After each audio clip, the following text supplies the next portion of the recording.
چلیں تو اپنی کلاس اسٹارٹ کرتے ہیں نا۔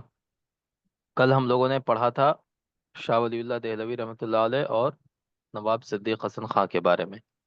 آج ہم پڑھیں گے عبد الحی حسنی صاحب سے، ہم لوگ اسٹارٹ کرتے ہیں۔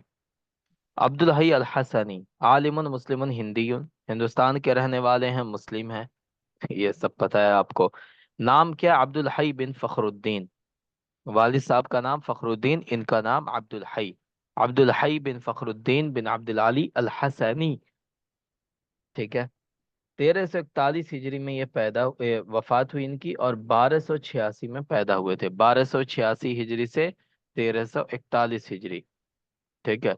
اگر عیسوی کے اعتبار سے دیکھا جائے تو 1869 میں پیدا ہوئے تھے، 1923 میں وفات ہوئی تھی۔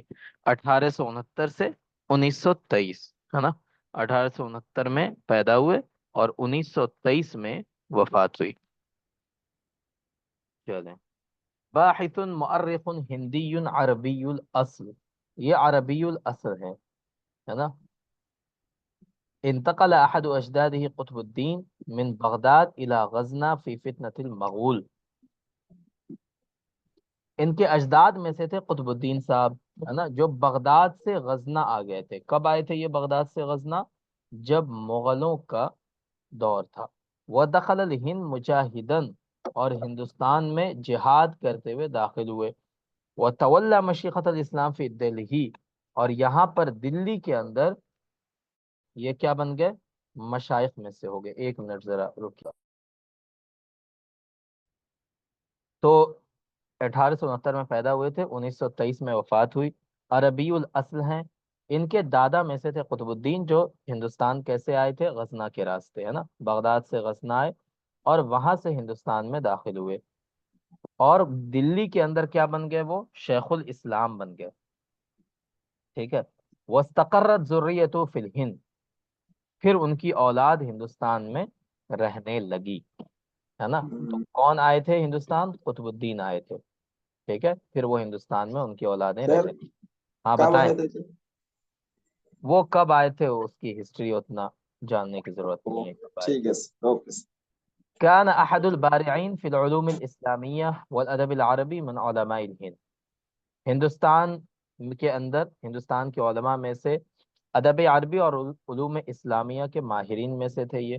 وكان ماہرا جدا في علوم الطبیہ، طبی علوم میں بھی ماہر تھے۔ باضابطہ ڈاکٹر تو نہیں تھے، ہے نا، لیکن طب کے بارے میں معلومات ان کو تھیں، اور انہوں نے پریکٹس بھی کی تھی طب کی، ہو سکتا ہے وہ آگے آئے، ٹھیک ہے۔ انہی کے بارے میں بات ہو رہی ہے، عبد الحی حسنی صاحب کے بارے میں۔ یصل نسبہ الی علی بن ابی طالب رضی اللہ عنہ، ان کا سلسلہ نسب کہاں تک پہنچتا ہے؟ حضرت علی بن ابی طالب رضی اللہ تعالی عنہ تک، ہے نا۔ ولد فی زاویت سید عالم اللہ، یہ کوشچن میں آتا ہے۔ سید عالم اللہ یہ خانقاہ ہے۔ زاویہ کس کو کہتے ہیں؟ جس کو ہم لوگ اردو میں خانقاہ کہتے ہیں، اسی کو عربی میں زاویہ کہتے ہیں۔ تو وہاں پہ خانقاہ ہے، سید عالم اللہ خانقاہ، اسی میں یہ پیدا ہوئے تھے، اور وہ کہاں پر ہے؟ رائے بریلی کے اندر۔ کہاں ہے؟ رائے بریلی۔ رائے بریلی اب تو ضلع بن گیا ہے نا، تو وہیں پر یہ ہے، ٹھیک ہے۔ قرأ الفقہ والادب وبعض کتب الطب فی لکھنؤ، انہوں نے فقہ اور ادب اور اسی طرح بعض طب کی کتابیں بھی لکھنؤ میں پڑھی، ٹھیک ہے۔ اب انہوں نے باضابطہ کوئی ڈگری نہیں لی تھی طب کی، کوئی ڈاکٹر نہیں تھے یہ، لیکن طب کی کچھ کتابیں انہوں نے پڑھی تھی۔ واستقر فیہا مدیرا لأعمال ندوۃ العلماء، اور اس کے بعد پھر یہ ندوۃ العلماء کے آپ کو پتہ ہے ناظم بھی رہے، اور وہیں وفات ہوئی۔ پھر ان یہ دفن ہوئے کہاں پہ؟ رائے بریلی کے اندر، ٹھیک ہے۔ تو یہ ان کا تھوڑا سا مقدمہ ہو گیا۔ اب دیکھیں یہاں سے اسٹارٹ کر رہے ہیں۔ عبد الحی صاحب پیدا ہوئے 1886 ہجری میں، اور 1869 عیسوی میں۔ کہاں پیدا ہوئے؟ زاویہ سید عالم اللہ میں، جو رائے بریلی کے اندر ہے۔ قرأ الكتب الدراسية من السر والنحو والفقه والأصول والتفسير والمعقولات على أشهر علماء لکھنؤ، لکھنؤ کے مشہور علماء سے انہوں نے عربی زبان کی کتابیں پڑھی، اصول پڑھے، صرف، نحو، فقہ، اصول، تفسیر، یہ ساری چیزیں۔ معقولات، معقولات میں کیا کیا چیزیں آتی ہیں؟ منطق اور فلسفہ، ہے نا، یہ سب انہوں نے پڑھا۔ لکھنؤ کے مشہور علماء سے۔ ان میں سے ان کے اساتذہ میں سے کون تھے؟ محمد نعیم فرنگی محلی۔ فرنگی محل وہاں پہ ہے لکھنؤ میں، اگر آپ میں سے کوئی لکھنؤ میں رہے ہوں، ہے نا، تو ان کو پتا ہوگا وہاں پہ ایک جگہ ہے فرنگی محل۔ تو فرنگی محل جو ہے یہ بہت قدیم ہے، بہت پرانی جگہ ہے یہ، اور وہاں کے علماء کی بہت بہت کیا کہتے ہیں، بہت انہوں نے کتابیں لکھی ہیں، بہت کام کیا ان لوگوں نے، ٹھیک ہے۔ ابھی تو اتنا زیادہ نہیں ہے، ابھی وہاں پہ خالد رشید فرنگی محلی ہیں، ان کا نام سنا آپ لوگوں نے؟ ہے نا، خالد رشید فرنگی محلی لکھنؤ کے بڑے لوگوں میں ان کی گنتی ہوتی ہے، ٹھیک ہے۔ وہ ہے وہاں پہ، اسی خاندان کے ہیں، لیکن علمی اعتبار سے ان کا کوئی بڑا مقام نہیں ہے، لیکن اس خاندان میں علمی اعتبار سے بڑے بڑے لوگ گزرے ہیں۔ انہی میں سے ایک تھے محمد نعیم فرنگی محلی، جو عبدالحی حسنی صاحب کے استاد بھی تھے۔ اسی طرح ایک ہیں شیخ فضل اللہ، ہے نا، اب اتنا نام یاد رکھنے کی آپ کو ضرورت نہیں ہے، چلے، نعیم فرنگی محلی کا نام آپ یاد رکھ سکتے ہیں۔ ثم سافر الى بھوپال، پھر یہ لکھنؤ سے کہاں چلے گئے؟ بھوپال چلے گئے۔ فقرأ سائر الكتب على القاضی عبد الحق والریاضی علی احمد دیوبندی والحدیث على حسن بن محسن الانصاری الیمانی والطب على عبد العدی، ٹھیک ہے۔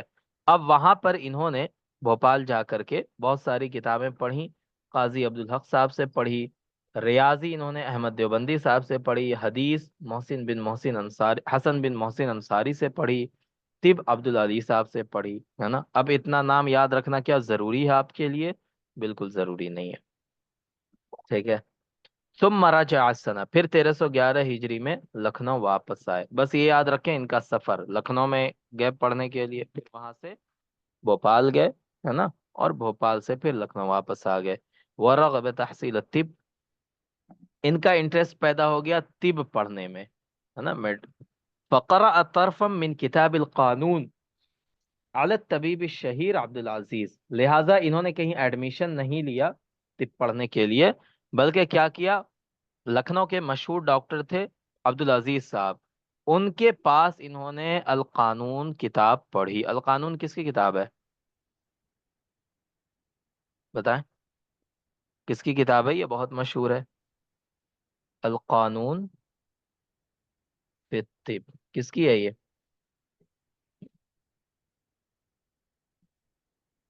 ابن سینا کی ہے نا، ابن سینا کی کتاب ہے نا القانون فی الطب، نہیں نام سنا آپ لوگوں نے؟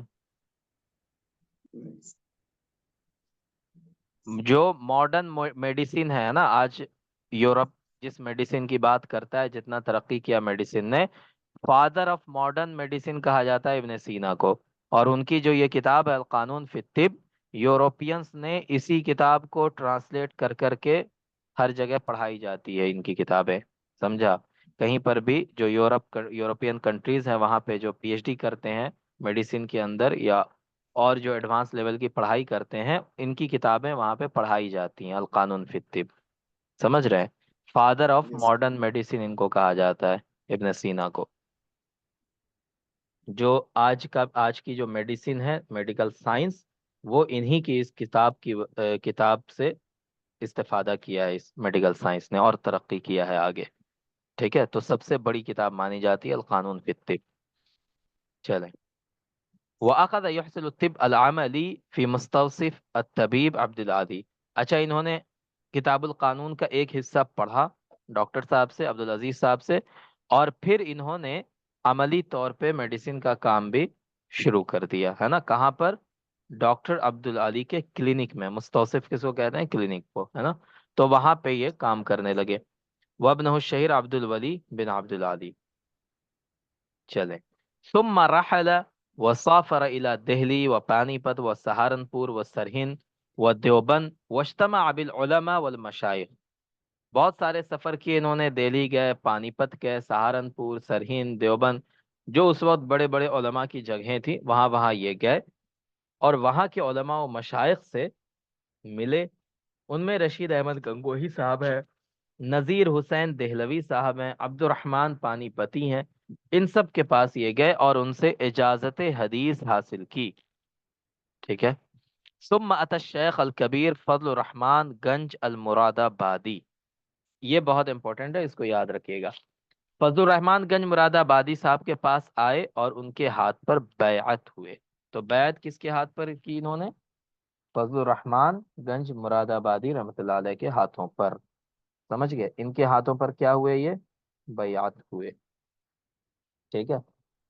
کان حریصا علی اصلاح المسلمین، مسلمانوں کی اصلاح کیا ان کو بڑا جذبہ تھا ان کے اندر. فلما تأسست ندوة العلماء كان يحضر حفلات السنوية وهو متعلم وعندما أقيمت بلکھنؤ فرغ لها. جب ندوۃ العلماء نام کی تنظیم قائم ہوئی تو اس کے جلسوں میں یہ حاضر ہونے لگے، ہے نا. ندوۃ العلماء آپ کو پتہ ہے یہ علماء کی ایک مجلس تھی، ہے نا، علماء کے ایک ادارہ تھا، ہے نا، جو بنایا گیا تھا. اور بعد میں اسی تحریک کے انڈر دارالعلوم بنایا گیا، جس کو ہم لوگ دارالعلوم ندوۃ العلماء کہتے ہیں، ہے نا، جہاں سے میری بھی فراغت ہے. چلے، تو پہلے وہ صرف ندوۃ العلماء تھا، وہ کوئی مدرسہ نہیں تھا، وہ علماء کی ایک تنظیم تھی. ٹھیک ہے. وعندما اقیمت بلکھنؤ فرغ لها، پہلے یہ کانپور میں قائم ہوا تھا، بعد میں پھر لکھنؤ شفٹ ہوا یہ ادارہ. تو جب لکھنؤ میں قائم ہوا تو انہوں نے مکمل طور سے اپنے آپ کو ندوۃ العلماء کے سپرد کر دیا. فكان يدرس الادب والطب والحدیث والقرآن الکریم، وہاں پہ یہ ادب بھی پڑھاتے تھے، طب پڑھاتے تھے، حدیث، قرآن کریم، یہ ساری چیزیں پڑھاتے تھے ندوے میں. وَيُذَكِّرُ كُلَّ الجمعہ، اور جمعے کو واعظ نصیحت بھی کرتے تھے. وذلك مع اشتغاله بالطب وإدارة ندوة العلماء أصبح مديرا لندوة العلماء. ٹھیک ہے. اب یہ جو وہاں پہ مشغول تھے، ہے نا، طب میں بھی اور ندوۃ العلماء کی ذمہ داری سنبھالنے میں بھی، اس کے ساتھ ساتھ ندوۃ العلماء کے یہ کیا بن گئے؟ ناظم بن گئے. کب؟ 1914 میں، 1914 میں.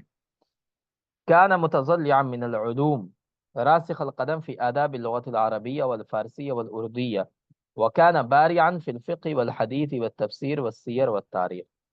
اچھا، یہ جو عبارت ہے یہ بولڈ میں کیوں لکھی ہوئی ہے؟ کیونکہ یہ پوری عبارت اٹھا کر کے ایگزام میں دے دیا گیا تھا اور پوچھا گیا تھا بتائیے یہ کس کے بارے میں ہے. ٹھیک ہے. اسی وجہ سے یہاں پہ یہ عبارت بولڈ میں لکھی ہوئی ہے نا، کہ یہ علوم میں بڑے گہرا علم تھا ان کے پاس، لغت عربیہ، فارسی، اردو، ان سب میں بھی، اور اس کے ساتھ ساتھ فقہ، حدیث، تفسیر، سیر، تاریخ، ان سارے علوم میں یہ کیا تھے؟ ماہر تھے. چلیں. وَكَانَ شاعرا مجیدا، اچھے شاعر بھی تھے لیکن زیادہ شاعری انہوں نے نہیں کی ہے. ٹھیک ہے. اچھے شاعر تھے لیکن زیادہ شاعری نہیں کی ہے.